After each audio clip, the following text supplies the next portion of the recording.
have been in contact with many teachers who have witnessed the introduction of Wi-Fi in schools. And these teachers are telling me that since Wi-Fi was introduced, they have more problems with attention than before. And I've seen a much increase in the last few years with the development of 4G, 5G. 10 to 15-year-olds are now having a 533% increase in rectal cancer. This family rented this house only for a long weekend, 3 or 4 days, 125 meters from a 5G tower. The family got immediately sick. Sleeping difficulties, headache, the children got stomach problems, microwave syndrome symptoms. And children are so much more susceptible. Their skulls are thinner, and they have a developing nervous system, and we know that's a big deal. We modify our environment. This environment is filled with electromagnetic radiation that interacts heavily with the brain simply because the brain depends on the supply of ATP. ATP is disturbed by electromagnetic fields. I used to see maybe 1 or 2 a few years ago kids that were coming in with anxiety. Now we're seeing that. I see that every week. I'm seeing it, particularly teenagers, college kids, they're having severe anxiety, inability to focus, inability to concentrate. Insomnia is the big one. And I have a big concern every time I see this, and I get scared. When I see young people with these earpods in, I know based on our experience with how electromagnetic fields are interfering with our work, I started to realize there's a big, big problem. I had a patient who was always wearing the AirPod in one ear, and they said when they quit wearing it, they felt like a sensation there for a few days. Headaches is a big one. They didn't even realize it was related. Same thing with the Apple Watch or the smartwatch. People don't realize the total cumulative effect, that total body burden, and how it affects their health until they break, and they don't know what to blame. We have to recognize that industry's influence on the European Commission in the USA, the FCC, and the World Health Organization is also a captured agency by the industry, which is completely unacceptable, of course. There are ways to do technology that is more respectful of human physiology. There are ways to talk about things that are not in a fearful way. Kids are going to be fearful of everything. Exactly, and that's what I do with my kids when they were younger. Try not to really talk about it. No Wi-Fi, turn on when you want to. They said, why do I feel so good? Get them to feel that stays in their minds.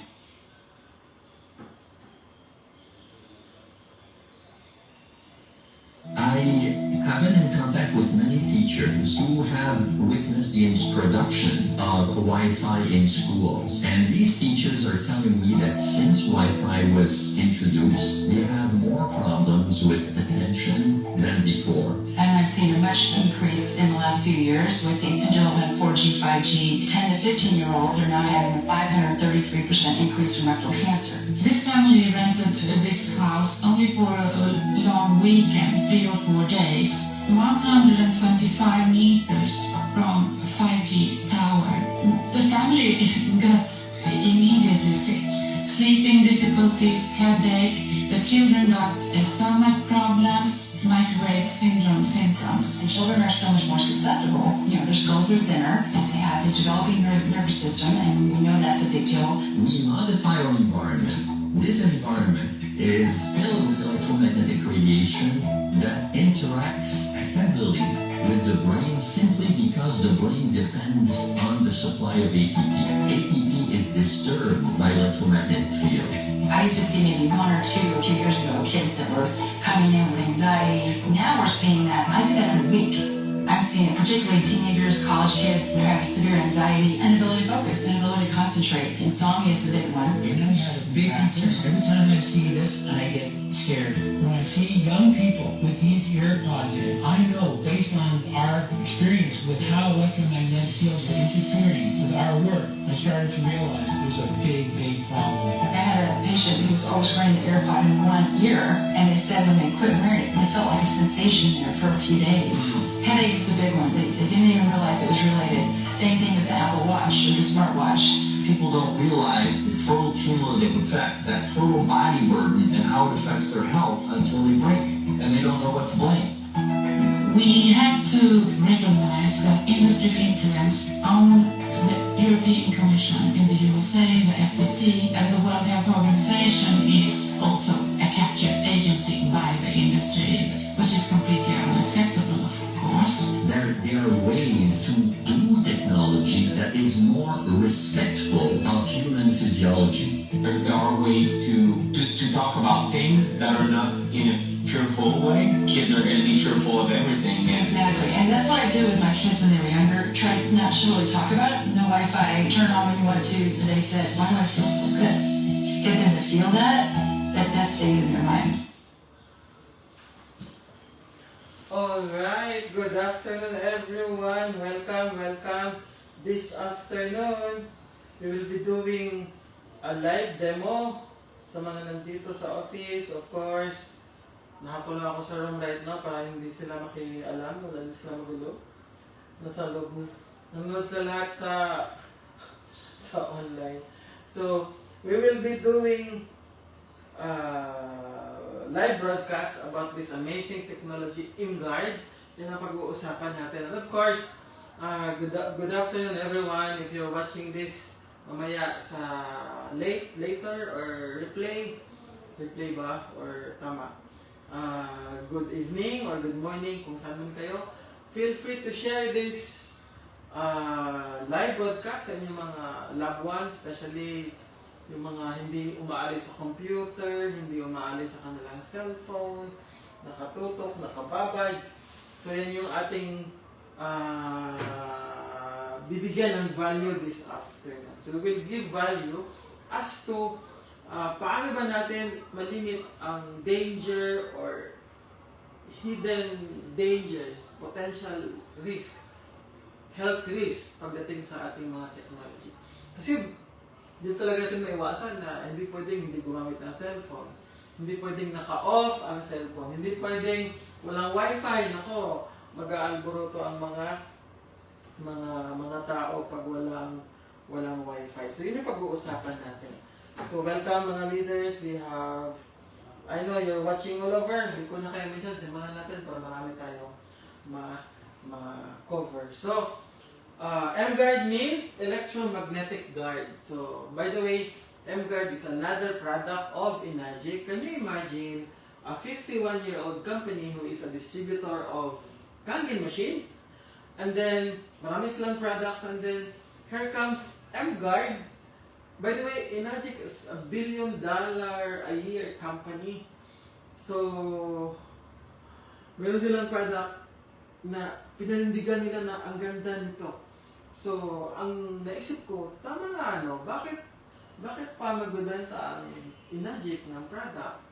Bakit niya ilalagay ang kanyang logo na Enagic sa product pag hindi itong product na to is reliable? So, yun yung naisip ko. That's why, when I saw the demo, I saw the technology, nalaman ko agad-agad. Kumuha kami ng aking misis, meron kami sa office, meron sa bahay, and then meron kami, kung ano yung sa office namin, yun yung dala-dala namin sa sasakyan. So, maya, i-demonstrate kayo. So, anyway, aware tayo, right, na before, ito yung mga alam natin na pollution. Aware tayo until now. Smoke pollution, water pollution, mayroong noise pollution, ano pa. Pero, mayroon tayong, hindi natin alam, mayroon palang tinatawag na electromagnetic pollution. So, yan yung pag-uusapan natin. About this, halos hindi pinag-uusapan or ilang tao lang. That's why nagustuhan ko itong product na to because this product will solve another problem. Di ba yung mga mga nagugulat na lang, bakit ako high blood? Bakit ako hypertensive? Bakit ako nagka-cancer? Lahat naman ang ginagawa. Mga ganung tanong. Kumakain naman ako ng ganito, yung kinakain ko, walang pesticides, yung kinakain ko, natutulog ako ng early, hindi ako stress, lahat na. Bakit pa ako nagka-brain tumor? Mga ganung question. So, by the way, lahat ng mga sasabihin ko, disclaimer, ay product ng aking pag-aaral, product ng aking research, online, internet, nandun na kasi lahat, mga materials na nakalap natin sa ibang mga other distributors also who are our collaborators as to sharing this. So, walang kinalaman ng Enagic sa mga sasabihin ko this afternoon. So, ang purpose po nito is just educational and entertainment. Okay? So, simulan natin. So, ito tayo mag-zero in dyan sa presentation na yan. So, welcome Miss May at sa mga leaders from Bukidnon, leaders from Davao. We have Coach Henry, Coach JR from Malaybalay, Coach Henry Toko from Davao City, and of course the rest ng mga leaders na watching right now. Thank you for joining me in the next 1 hour or less. Okay? So yan pag-uusapan natin. So ano ba yung ibig sabihin ng electromagnetic pollution versus other pollution? Ang kaibahan kasi nito is hindi natin siya nakikita. Hindi natin siya pwedeng iwasan. Di ba pag water pollution, huwag ka lang pumunta doon sa tubig niyan. Iwasan mo lang yung maduduming. Pag noise pollution, huwag ka lang pumunta sa mataong lugar na masyadong maingay. Mga ganon, kung gusto mo ng air pollution, punta ka lang sa mga area, punta ka sa bundok na fresh ang hangin. Ang problema sa electromagnetic pollution is hindi natin siya maiwasan. Maya, ipapakita ko sa inyo. Bakit? In fact, pag nakikita lang natin ang electromagnetic pollution, ito ang mukha niya, ganito. So, lahat ng mga nag-i-emit ng run by electricity sa loob ng bahay, naka-plug sa kuryente, naka-connect sa outlet, lahat yan sila nag-i-emit ng electromagnetic pollution. Can you imagine, pagpasok mo sa bahay, if only we can see this, pwede natin iwasan, di ba? Para tayong si Keanu Reeves. Para tayong si Keanu Reeves na Matrix na iwas-iwasan natin pag nakita natin ito. So, can you imagine, pagpasok mo sa loob ng bahay, pag nakikita mo itong wavelength na to ng electromagnetic radiation, o di, iiwas-iwas ka, di ba? Parang papasok ka ng bahay, naka-huwag na kasi matigas ang katawan ko, baka mabali. Alam niyo na, matanda na. Anyway, ito yung mukha ng frequency or wavelength ng electromagnetic radiation. Lahat ng gadget, Wi-Fi, TV, ilaw, aircon, ano pa? Lahat. Microwave, cellphone, computer, refrigerator, lahat ng mga yan, nag-i-emit yan ng electromagnetic radiation. At ang kalaban natin is yung danger na dala nun, ng pollution na. So, before, bigyan ko lang kayo idea, right? You're familiar with this? Naabutan ko pa to. Of course, hindi ako nagja-jack stones. Kasi tunay na lalaki ako, di ba? So, hindi ako nagja-jack stones, of course. Babae, eto, yan, mga yan. So, di ba, ito, ang kapalit namin ito, yung rubber, lastiko. Ito, abot ko yan. At saka hulin, di ba, yung marbles. So, ito yung laro natin way back 30 years ago. Sino makaka-relate? Yung mga matatanda na kagaya ko, di ba, nakaka-relate tayo na ganito ang nilalaro natin. Ito yung 30 years ago. Alam niyo ba, 30 years after, ito na yung mga bata. Agree ba kayo? Pag agree kayo, pwede kayo mag-thumbs up, mag-heart man lang. Di ba? Pag ganyan-ganyan naman, para at least matuwa naman ako, alam ko nagpa-participate kayo. Di ba? So, ito na. In fact, sa Christian community, ang tawag namin dito, cell group. Cell group kasi lahat may cellphone. Nagsi-cell group. Okay? So, ganito mga bata, kawawa masyado, nandyan, hindi na umaalis. Sedentary na masyado ang buhay, right? Yan na yung kanyang, ang tawag nun, yan yung kanilang ginagawa. So, anong effect nito? Ito versus ito. Ang nakakatakot is this. Hindi naman sinasabing directly related.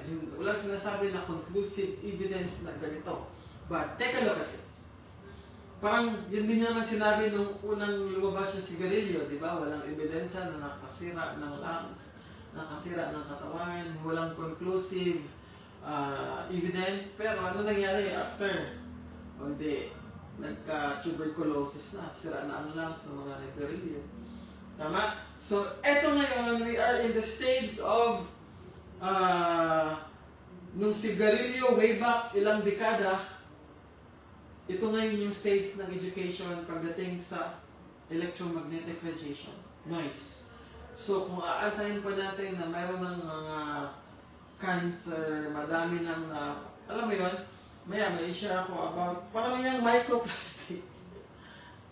Nga, bakit ngayon, nagtatanong kami ng asawa ko, bakit ngayon lang ito lumabas?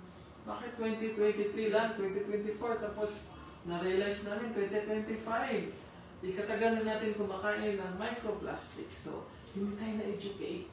So, ito ang ginagawa natin ngayon is we are educating people in advance. So, hindi natin antayin na too late.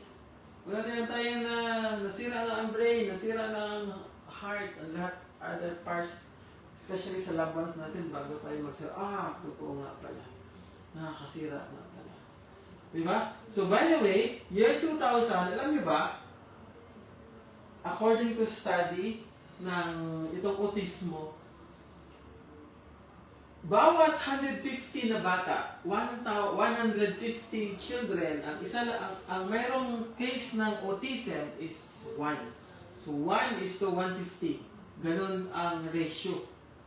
Ibig sabihin, bawat 3 classroom or 4 na classroom ng mga bata, isa dyan is mayroong case ng autism. Alam niyo ba ngayon, last 2 years ago, 2023, ang ratio na is 1:36. Nakatakot, no? From bawat isang classroom, from bawat 4 na classrooms, isa ang mayroong autism. Ngayon, bawat classroom, baka abot na ang mga, is 1:2. Bawat 2 bata, nakatakot, 1:3. Diba?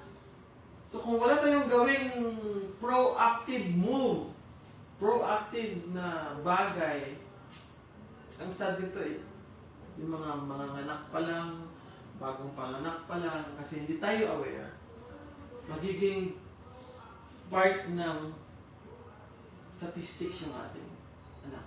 God forbid. Or mga anak. Right? So, anong kapareha ng, ito ang graph, can you imagine that? From 2000, ito yung graph ng increase ng autism. Nagsimula siya, in fact, 1971 is to 10,000. Diba? 1995, 1 is to 1,000. Grabe ang pag-increase. Ito, can you imagine that?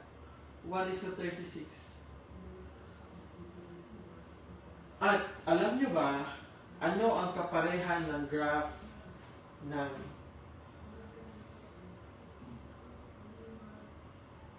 kamukha ng graph ng increase ng autism is yung increase ng ating technology. How fast is the technology growing? Mga transistor, microchips, nag-double every 2 years.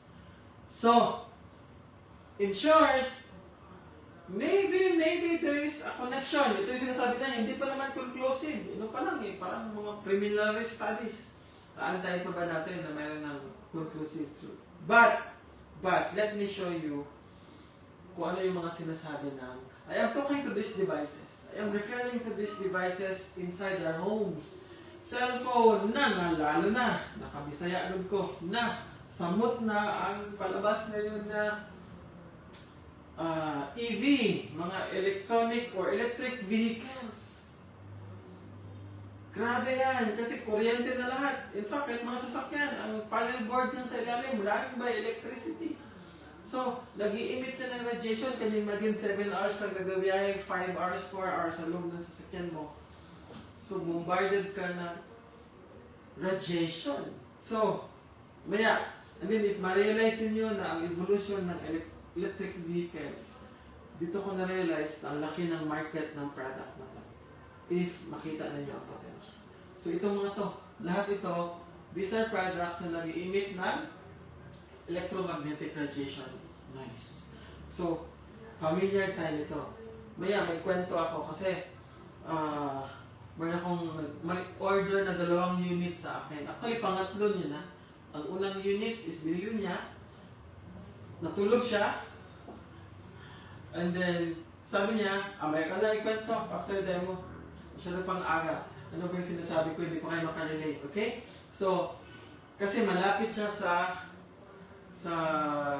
tawag nun, cell site. Malapit siya masyado sa cell site. Ang iba malapit sa mga transformers. So, grabe ang radiation. Now, ano ba tinutukoy ko? Ang pag-uusapan natin this afternoon is all about ang tinatawag itong non-ionizing frequency. Ano ba yung non-ionizing frequency? Yan yung frequency na from 3 MHz up to 1 MHz or 1,000 MHz or 1 gig. From 3 MHz to 1 GHz. Yan yung non-ionizing frequency. Ano ba yung mga ano yan? Yung power lines, radio and cell phones, microwave, infrared. These are the non-ionizing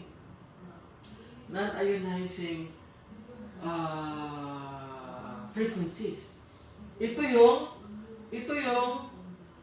bakit natin ito pag-uusapan? Kasi ang katawan natin, mga kaibigan, ang ating body, ang ating organs,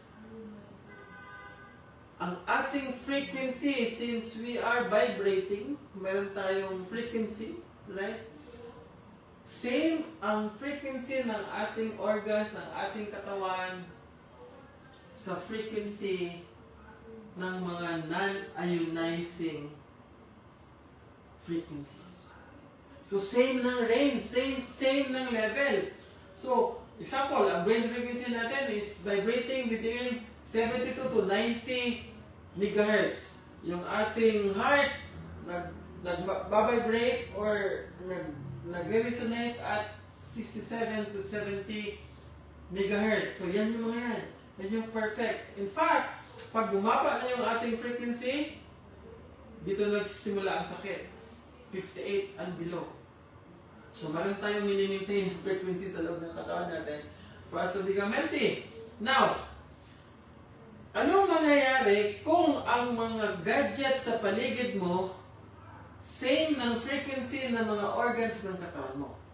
Now, I will show you as science. Alam natin to. Gusto ko lang i-review sa iyo. Sabi nila, pag same frequency resonates. Pag hindi sila same frequency, hindi sila nagre-resonate. Ipakita ko in picture para maintindihan niyo or in video.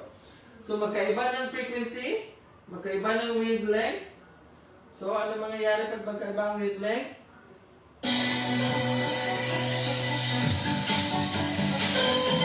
So, walang nangyayari, walang resonance na nangyayari.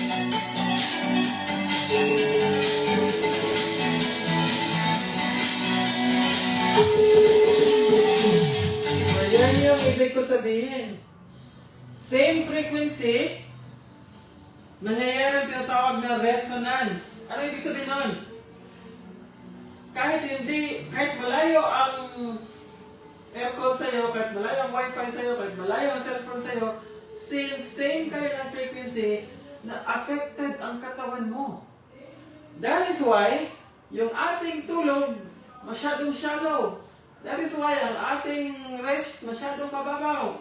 Hindi tayo umaabot sa level ng rapid eye movement or REM na sleep kasi napapaligiran tayo ng mga gadgets na nag-emit na same frequency sa katawan natin.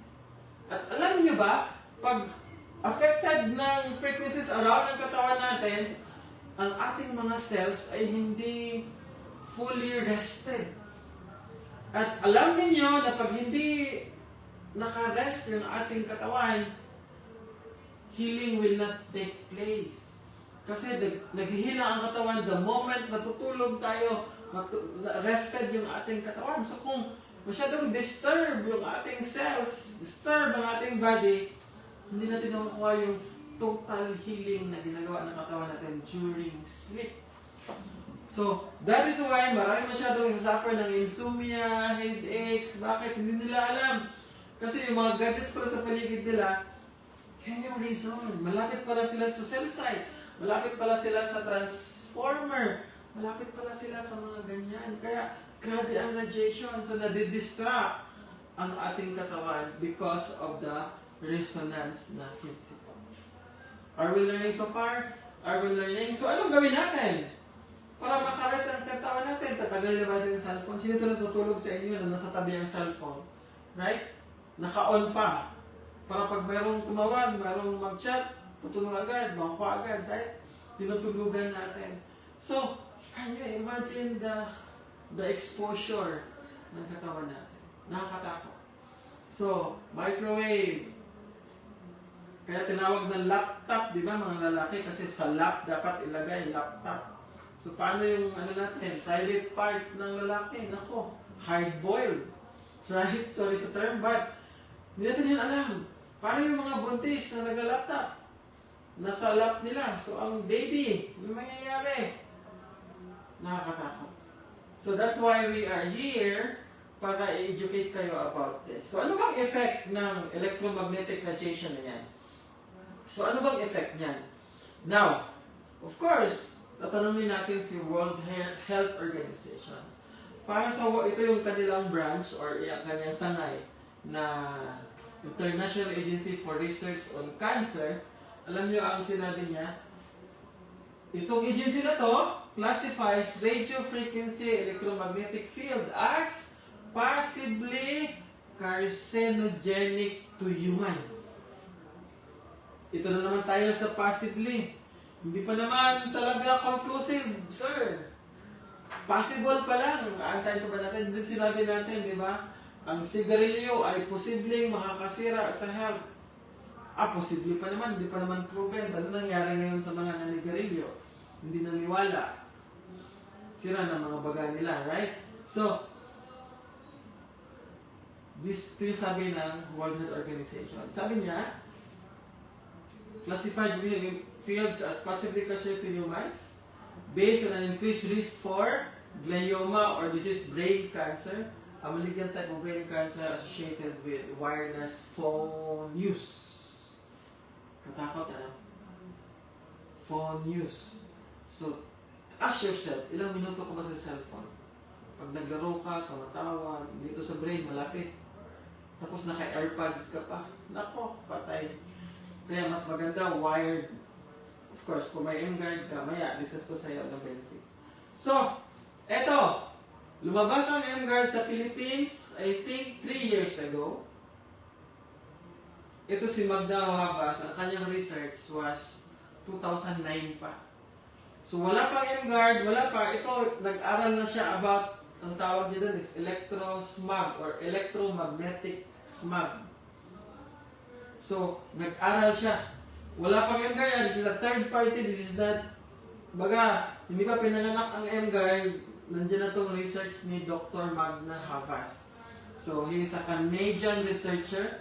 So, ang inaral niya is, ano ba effect ng health or sa katawan natin ng electromagnetic radiation. So, ito ang kanyang video. Listen to this. It's a very short video. Ito. Live blood analysis and electrosmog. We can learn much by looking at our blood under a microscope. This short video shows a macrophage, which is like a vacuum cleaner, engulfing bacteria among red blood cells. I decided to find out what my blood looked like. I pricked my finger, placed a drop of blood on a slide, and looked at it under the microscope. This is what I saw. The cells are round, some are separate, and a few are sticking together. Overall, fairly healthy looking blood. This testing was done in a clean electromagnetic environment, and I did not eat or drink before or during testing. I then worked on a computer for 70 minutes and looked at my blood again. This time, the cells are sticking together like stacked coins. This is called rouleau formation. Later that day, I used a cordless phone for 10 minutes and looked at my blood again. And this is what I saw. Very unhealthy looking blood. There are virtually no single cells. Most of the cells are now in rouleau formation. A doctor told me this is what she sees with cancer patients. What I learned is that my blood goes into rouleau formation when I use a computer or a mobile phone. This type of pumping in live blood analysis and headaches and fatigue is removal. What are the symptoms someone may experience? headaches and fatigue, difficulty concentrating, numbness, tingling, and cold extremities, and possibly heart and blood pressure problems, including risk of stroke. What is the significance of this? Live blood analysis may be a good diagnostic for electrohypertension. So, gusto ko lang sabihin na gusto ko lang i-expand konti, at least maintindihan natin kasi minsan sa cellphone masyadong maliit, maintindihan. So, ang ginawa ni Dr.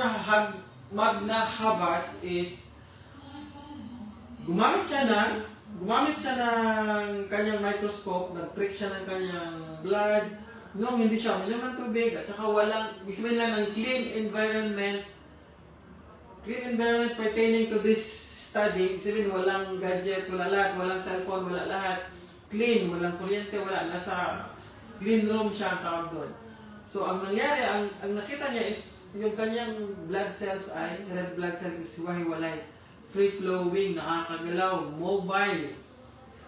Noong gumamit siya ng computer for 45 minutes, 30 minutes, doon na nagsimulang nag-clamp ang mga red blood cells.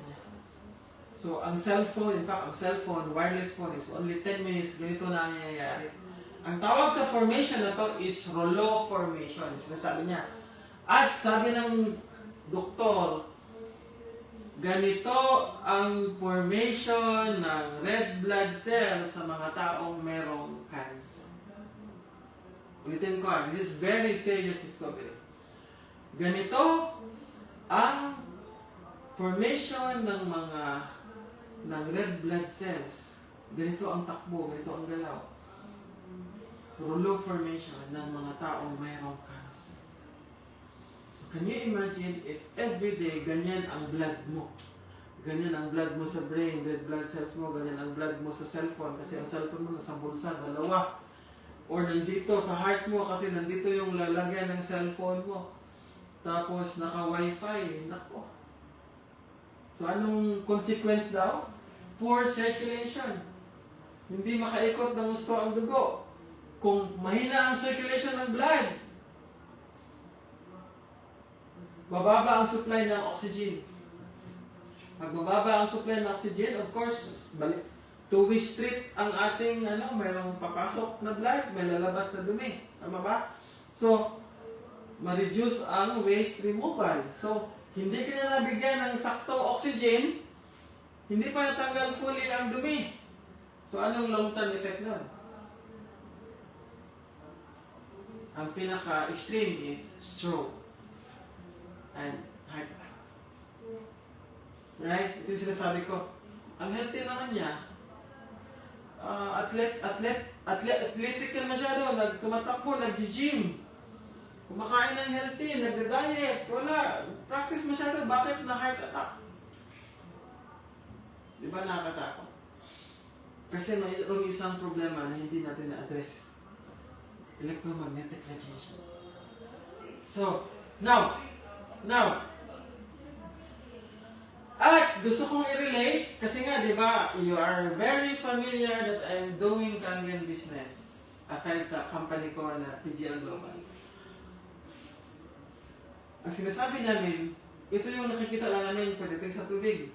All forms of cancer are characterized by acidosis. Ito lang yung i-highlight namin. Pagdating sa inachik, kulang pala.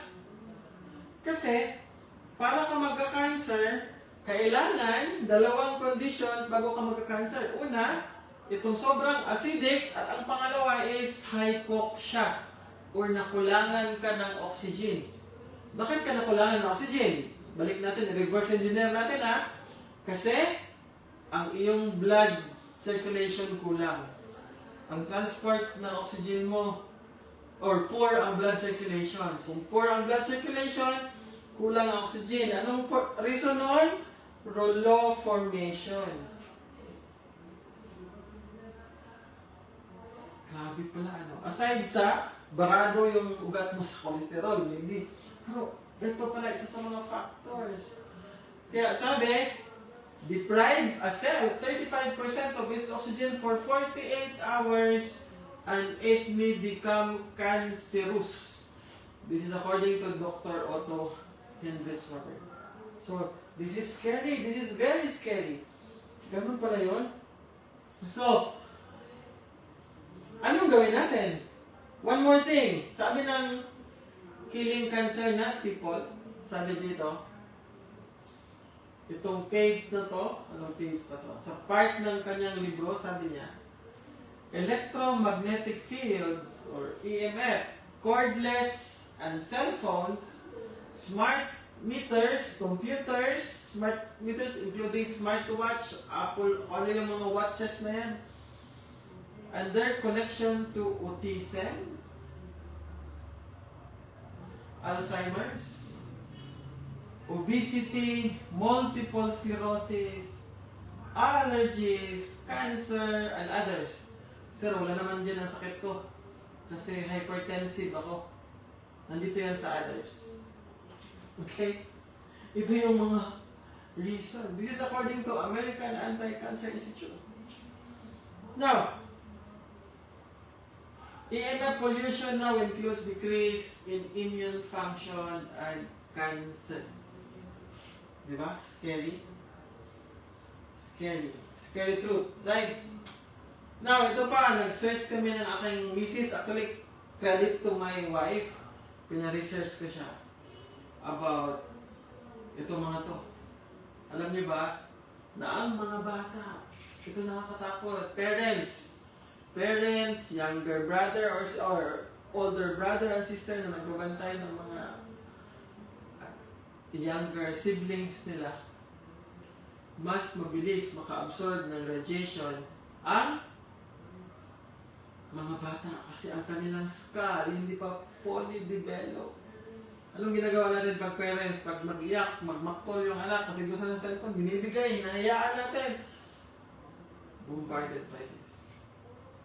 Nakakatakot.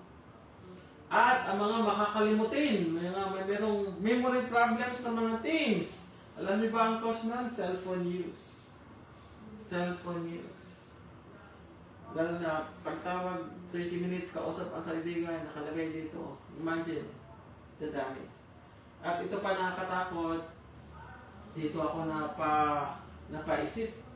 Long-term exposure to this radiation, cellphone, microwaves, other devices, significantly affects sperm motility, count, and viability. So, ang extreme nito is babawa ang sperm count, ano pa ba? Ito na, lower sperm count and quality decrease the likelihood of successful conception, impacting male fertility. Matakot na tayo mga boys. Decrease testosterone levels, di ba? Sabi dati, kasi tabi sa mga bata, kung meron nakikinig. Nung bagong kasal, di ba? Sabi nila, ano yung joke naman dito sa office? Pag bagong kasal, 9 rounds. Kaya na ba na ako interpreta, huwag na ipadetalye sa akin. Nung katagalan na, turn around na lang.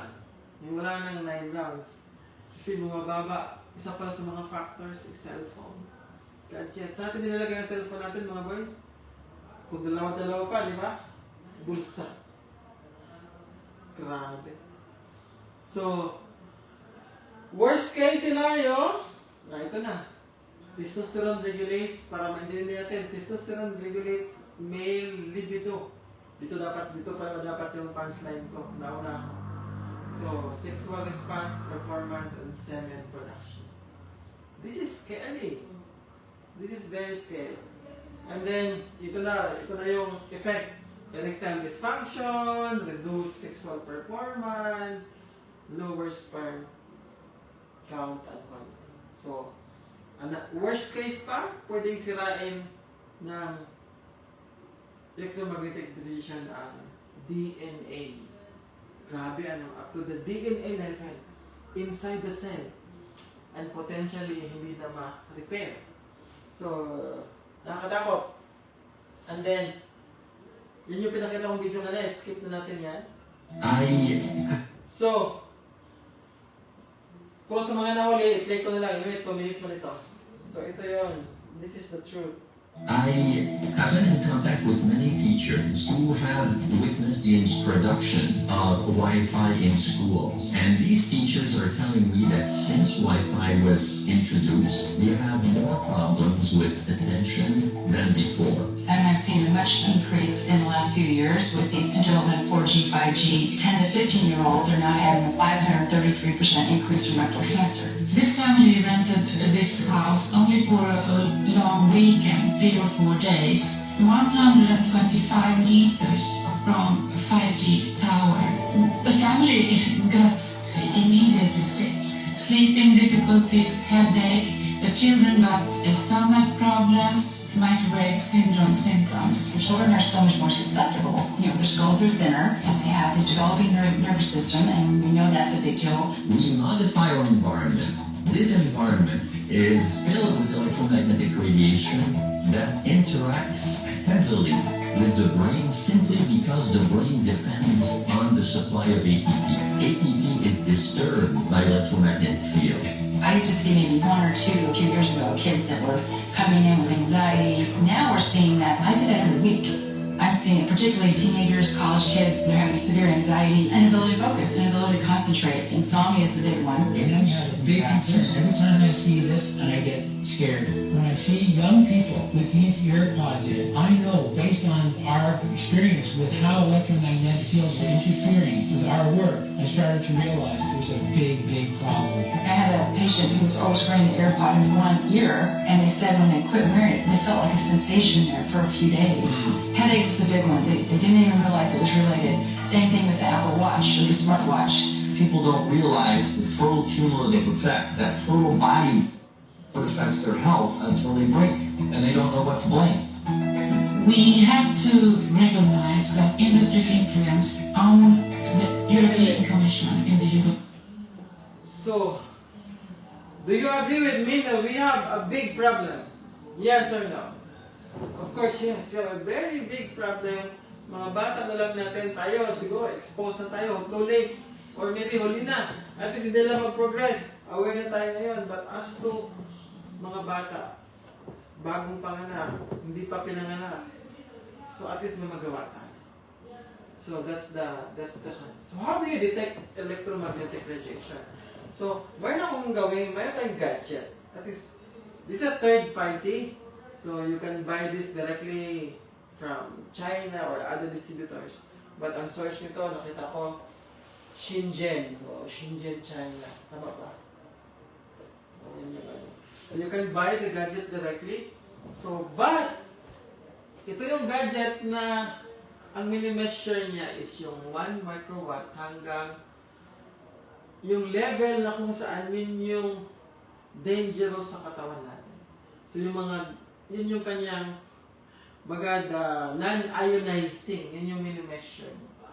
So, ito yon. So, ang gawin natin is i-measure natin. So, if I have yung M-guard na, so patayin ko muna yung M-guard. So, ang gawin ko is i-remove ko yung i-remove ko yung saksakan. So, walang ilaw yan. So, hindi na po-function. And then, I will on my M-guard. My detector. So, if you notice, ikot nga Rose. Itong cellphone laptop na to is emitting at 2,000 plus. O before na lang, ilagay ko muna yung table dito sa ma'am. So, bago natin ipakita.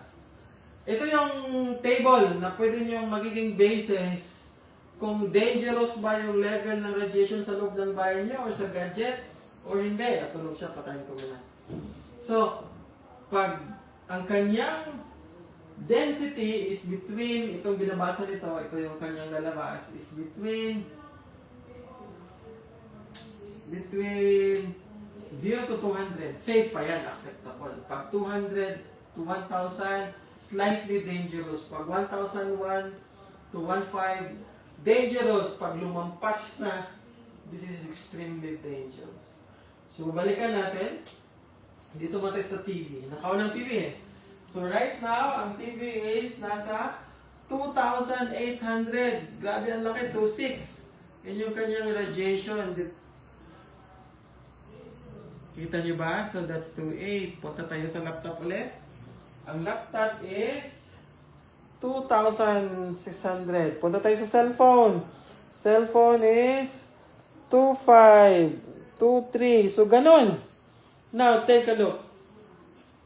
Ang gawin ko, i-on ko yung gadget. I-on ko ha, isasaksak ko. Ibangga ko lang siya. Tignan nyo ha. Right now, lapit ka, Rose. 2,500, 2,400. So, yan yung TV. So, i-on ko yung So, what happened? 0. 0, guys. 0. Ang laptop natin kanina, 0. Cellphone, 0. 0. Tatanggalin ko ulit. Tanggalin ko to. So, ano nangyari? Balik ang 2,600, 2,700, 1,000, 2,000. Balik ang 2,800. Pero pag i-on ko to, M-card, 0. 0. 0. Grabe. So that is why, thank you, Ms. Rose. That is why, itong M-card na to, pag nakalimutan namin to, dalawa kami, we make sure na yung kanyang bit-bit ng wife ko, from her office, dala-dala niya pa uwi. Para at least na makalimutan ko yung akin, meron siya. Pag makalimutan ko yung sa kanya, meron ako. Ganun kami. Kasi alam namin kung gaano ka after learning all of this. So, ganun katakot. Grabe. So, ano ba yung gadget na yan? So, ito yung tinatawag ko na M-Guard. Ito yon. So, hindi kayo mahihiya nito kasi nilagay mismo ng Enagic. Carry ito ng Enagic, another product of Enagic, 51-year-old M-Guard. So, yan yung baga, if you're only drinking Kangen water, para kang naglalakad na isang paa lang. So, kailangan mo ng M-Guard para makalakad ka on your 2 feet. Kasi kung Kangen lang, para ka lang nakagaya, no? Hirap kaya maglakad ng isang paa. So, ito yung, when it comes to health, if you want to become stable, ito yung missing. That's why I am promoting this product. So, ano ba yung M-Guard na yan? So, ang ginagawa ng M-Guard is, this is a patented technology. Walang ibang company or any group nagsishare ng technology nito. Ang ginamit niya is, ito, patented technology. Ang kanyang kaya i-cover is 8 meters na diameter or 4 meter radius. Sphere, pag nandito yung M-Guard, 4 meters, 4 meters, 4 meters cover. So, kung maliit lang na bahay o room, isa, okay na. Then, ang kanyang ginamit is, ang ginagawa niya is harmonizing medium and high frequencies ranging up to 1 gigahertz. Remember, anong frequency ng katawan natin? Ranging from 58 or 60 up to 90. 60 up to 90 megahertz. Meaning, yan yung frequency na kina-harmonize ng ating M-Card. So, can you imagine? So, ano ma-experience nyo pag mayroon ka nito? Super sarap na tulog, deep sleep, walang headache. No, ito na yung kwento ko. Pero maya, ito yung ginagawa ng M-Card. Di ba mayroong pathway ang wavelength? Mayroong kunwari cellphone. Mayroon siyang pathway na sinusundan na yung pathway na yan, nandyan yung kanyang electromagnetic radiation density. Kung ano yung impact ng radiation sa katawan mo, yan yung density. Yan yung measure natin kanina. So, ang ginagawa ng M-Guard is, imbis ganito ang pathway, sinisira niya. Sinisira ng harmonic frequencies ang pathway ng radiation so that pagdating sa'yo, wala na siyang harmful effect. Nininegate niya, sinusuppress. Para siyang numbers. Kunwari, 5 plus negative 5, 0. Negative 10 plus positive 10, 0. Yun yung ginagawa ng technology na ginamit sa M-Guard, which is patented. So, in short, may signal pa rin ng cellphone, kaya tayo nakaka-live. Kahit naka-on ang M-Guard, you are still may signal, makakatawag. Kasi hindi niya ipinapakialaman yung signal mo. Hindi niya, ang tinatanggal lang niya is yung noise. Electromagnetic radiation noise, yung excess. Yung nakakadamage ng health. Yun lang yung sinusuppress niya. Yun yung mimimicate niya. So, ito ang kanyang coverage from, ito yung kanyang limitation, 3 MHz to 1,000 MHz or 1 gig. Yun ang kanyang kayang isuppress na radiation. Which is, yun yung mga radiation or frequency na ini-emit ng lahat ng gadgets sa loob ng bahay, including mga smartwatch, smartphones, and all of those. Earphones, lahat, headset, lahat ng mga nag-emit. Yan yung kanya. So this technology is very amazing. Now, sa story ko, alam niyo ba ang story ko? Merong kaibigan ng wife ko na mayroong kaibigan, so Chinese. So, ayaw niya, very private person, so ayaw pa sabi pangalan. Pwede ko daw sabihin ang kanyang establishment, basta wag lang yung kanyang ano. Anyway, owner siya ng sikat na, ano ba yan, yung mga chandelier store sa buong, I think, Mindanao. So, 17 branches. So, ang kanyang ginagawa is, naghahanap siya ng solusyon kasi alam niya marapit siya sa cell site. Alam niya exposed siya masyado nito. She is very aware na dangerous masyado ang radiation. So naghahanap siya ng solusyon until nahanap niya ako. O di ba? Nahanap niya ako through common friend nila ng wife ko. Pinapunta. In fact, the appointment was before pa November, December. Ang tagal kami nagkita. Nagkita kami January. Supposedly meeting kasi naglumindol, so nagbilatuloy hanggang umabot na ng January sa BC. So nagkita kami. Dala ko yung M-Guard na to, meeting. Tapos sinusubukan na pala. Sinusubukan niya yung, ano ba, yung kanyang pakiramdam kasi ang sakit ng ulo. Ang dami niya binibili ng mga gadgets. Ang dami niya binibili ng mga gadgets na para lang i-cover siya, nakadamit siya, mayroon siyang basta may gano'n siyang ginagawang clean room sa kanyang office na wala doon ilaw, wala doon walang wifi doon, walang cellphone. Doon siya magstay pag niya kasi alam niya, delikado ang radiation. So ang kanyang problema talaga is severe headache. Alam niyo ba, nung pag-present ko sa kanya, inon ko yung M-Guard. Lakad ng lakad siya sa nawala yung headache ko. Instant. So, ang ginawa niya, mayroon akong dalang extra nun, binili niya agad. Tapos, ang ginawa niya, sinubukan niya. Tapos, kinabukasan, pinahiram niya doon sa isang kaibigan niya. Tapos, ang testimony is, nawala din agad ang headache. Ang sarap ng tulog. Angga. So, yun lang. Alam niyo ba, ang daming mga mayayaman na ang problema nila sakit sa ulo. Hindi nila alam paano isolve. Yun lang pala, ang problema lang pala is exposure sa radiation. Alam yung mga mayayaman, daming kausap, daming ganito, tawag ng tawag, mga business owners, di ba? Nasa phone tayo nakatira. So, yun yung problema niya, nakita niya ang solusyon. At alam mo, dahil sa experience niya, may order pa 2. Kasi yung kaibigan niya, na mayaman din, pinahiram niya, overnight, kinabukasan nawala headache, so bilhin na yung guard. So ganun sila mag-isip. So, ang daming naghahanap ng solusyon na sa kanilang mga problema. Isa doon yung sakit sa ulo, di makatulog, insomnia. Ang solusyon na pala noon is M-Guard. Radiation lang pala ang reason. So yun yung gusto kong ipaano sila. Ang laki ng market nito.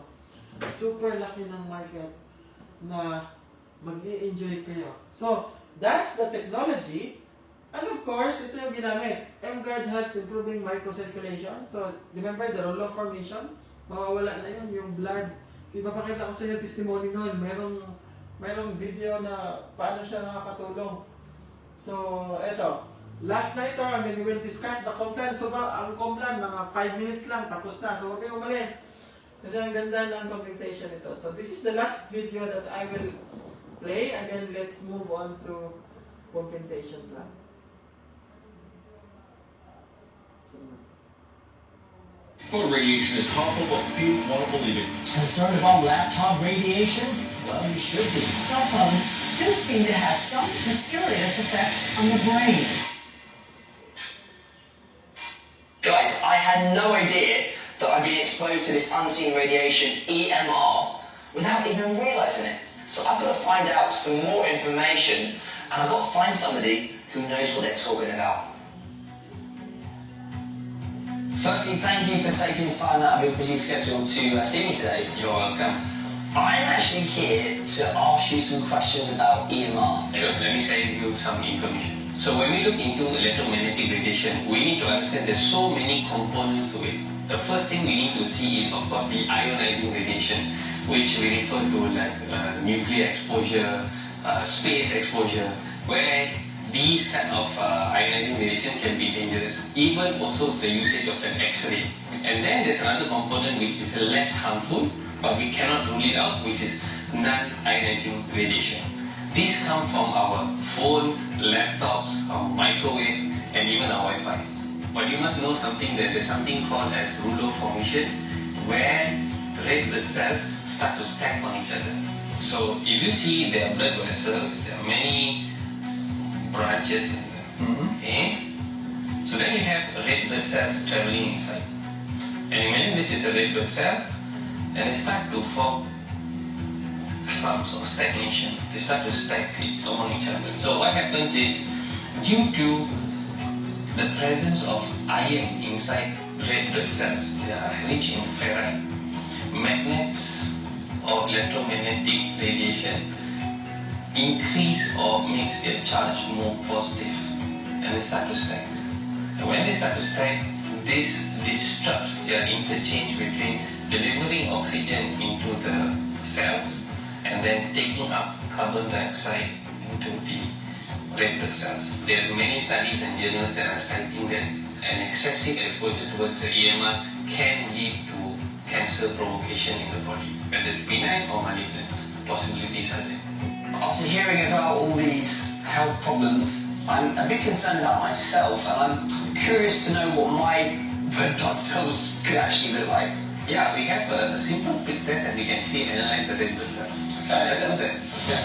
Being always on the phone and my laptop for work and learning about the health effects of EMR is beginning to worry me. So let's find out what my results of my blood tests are, as suggested by Dr. Rowland. So what we can see here are red blood cells. You can see red blood cells, they are very translucent and they don't have a nucleus. And you can see beautifully the red blood cells moving around in the matrix. So my question to you is, how long since you were away from your phone? I think about 40 minutes maybe. That's not your kind of reality. Oh no, I'm on my phone all the time. Okay, so what we can do is, you get on your phone for maybe close to about half an hour, holding it, and then we'll check again and see how does the capillary blood look like. It looked like my first blood test result was clean, with no signs of blood clotting or blood clumps. But will just 30 minutes of cell phone usage really do any harm at all to my body? I hope not. Let's find out. Okay, let's have a look. So you can see all the cells now being stacked. See, all of them are, you cannot see those loose cells. You can see most of the cells now all stacked. Clumped up together, right? Exactly. Just look at that. The big message is always to try to reduce our exposure. It's almost impossible not to use, but try to be a bit more cautious in the usage. The thing is, I know you say it's better to reduce. It's impossible for somebody like me, and I'm sure there's lots of people out there that also need to be holding their phones. So, is there anything I can do? This is the device that can actually help harmonize your electromagnetic frequency wave. And you want to see how it works? Sure. Come. With the environment harmonizer turned on beside me, Dr. Rowland and I proceeded to do a third blood test to see just how well this technology supposedly suppresses EMR.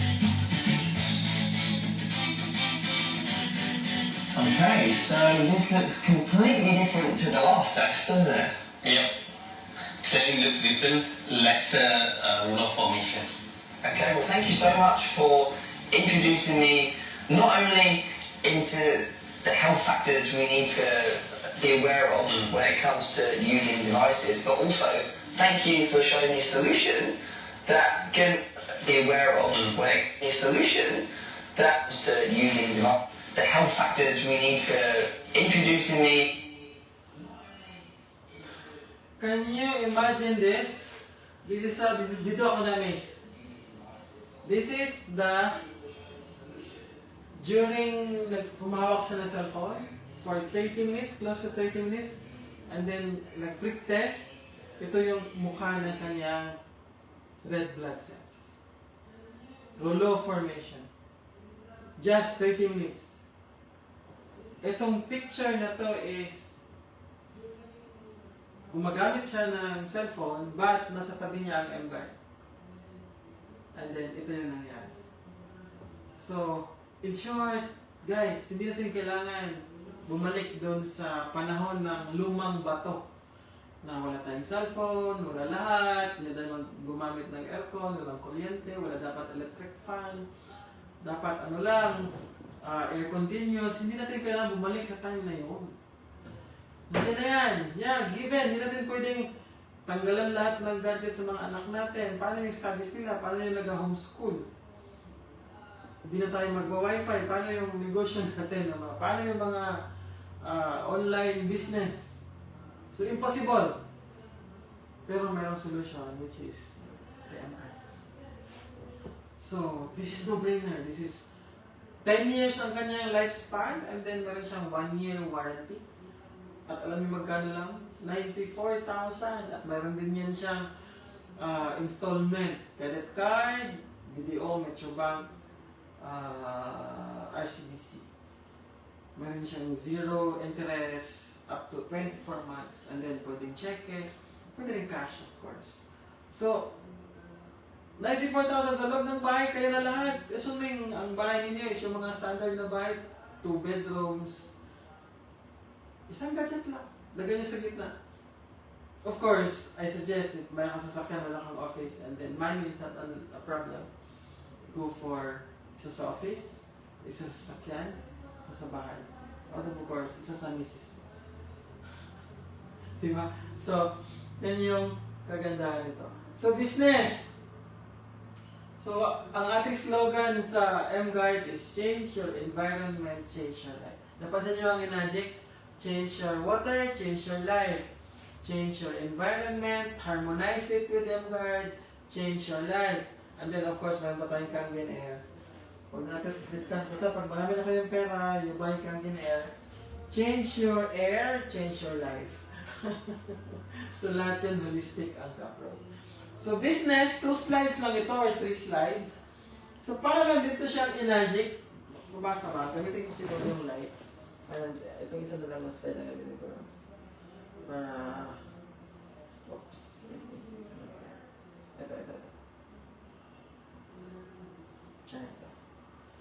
So, this is how, tumatanda na.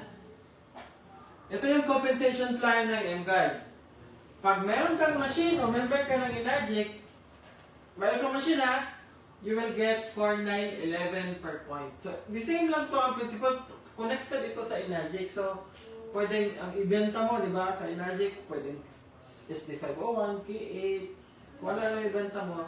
Ito, parang lang itong isang product ng Inagic na meron siyang 1 point equivalent. Pero pag hindi, pwede ka rin kasi sumali sa Inagic, MGuard na diretso. Pwede ka magbenta ng machine. Pero, pag MGuard ang entry point mo, ito lang yung makuha mo. Per point. So, i-discuss kayo na. So, anyway, if you are interested niyan, pwede natin upuan ulit. For example, si May, Inagic distributor siya, nakabenta siya kay Andy MGuard. Since Inagic distributor na siya, may machine si May, ang kanyang commission is 4,900. Okay? Pag nakabenta siya ng MGuard ulit, another 4,900. Pag nakabenta etong case ni Andy, si Andy, ang una niyang kinuha is MGuard, wala siyang machine. Nakabenta siya ng MGuard. So, magkano commission? 3820. Kasi hindi siya inadequate dito. Wala siyang machine. Pero if you machine ka, benta ka M-Guard, automatic ang commission is 4. Per point. And the same principle, 8 points din yan.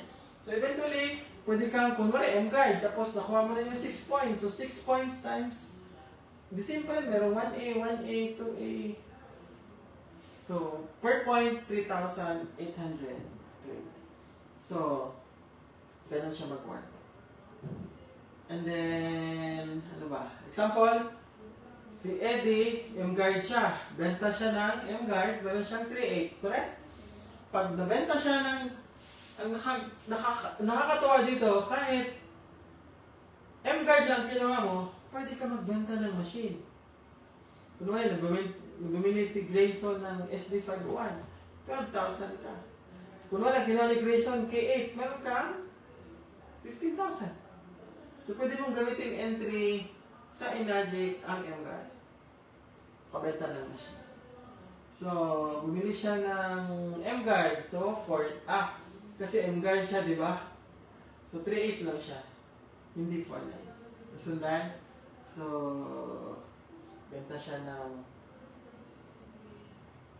12,000. So, that's it. Purchase ng M-Guard. So, ano ba to? Okay. Bakit siya 4.9 na dito? Yan lang yung gusto ko liwanagin. Kasi si Eddie, ito yung first account niya, M-Guard. So, nung nabenta niya to, itong mga to, wala pa siyang machine. Nag-self-purchase siya ng account 2, so pumili siya ng SD501 bago siya nakabenta ng another M-Guard since mayroon na siyang machine. Instead of 3.8, 4.9 na. Ayan, so this is only 1 point. So depende kung 2A ka, di 2 times 4.9. Kung 3A ka, di 3 times 4.9. Ganun siya mag-work. Okay? So, ayun. Yan na muna. So, thank you so much everyone for your time. I hope another value ang binigay namin sa inyo. This is a very good opportunity. And in fact, nako, ilan pa lang ba ang mayroong gadget sa Philippines? Siguro less than 1,000. Less than 1,000 or 1,000. I don't believe na umabot na ng 2,000. So, wala pa masyadong, kaya ginagawa ko to kasi gusto kong makabigay ng value at least mahanap nila tayo. Kasi pag wala tayong gawin, tahimik lang tayo. Ilan na makakaalam nito. This technology is very good. Kami mismo mag-asawa, can you imagine yung nabentahan, the joy ba? Isipin nyo na lang ang tuwa at ease nung nawala ang headache mo, nakarga-karga mo yan for the last ilang years. Tama ba? Tapos biglang nagka-M-Guard ka tapos nawala yung headache mo instant. So that's something. Hindi kayang bayaran ng 94,000 ang sakit ng ulo. Believe me. That's worth million ang sakit ng ulo. So with that, thank you so much and I hope nakakuha kayo ng value this afternoon. I-share nyo ito na information. Nandyan lang naman to sa page natin eh. By the way, favor, if hindi ka pa naka-follow, naka-like sa ating page, please do. Para marami pa tayong tao, yung mga kaibigan sa inyo, pag na-like nyo ito, makikita nila yung page, ganyan-ganyan. So, if you can do that, I'll be grateful. Maraming salamat at change your environment, change your life. Thank you and have a great day. Good night. Good night na pala, gabi. And God bless.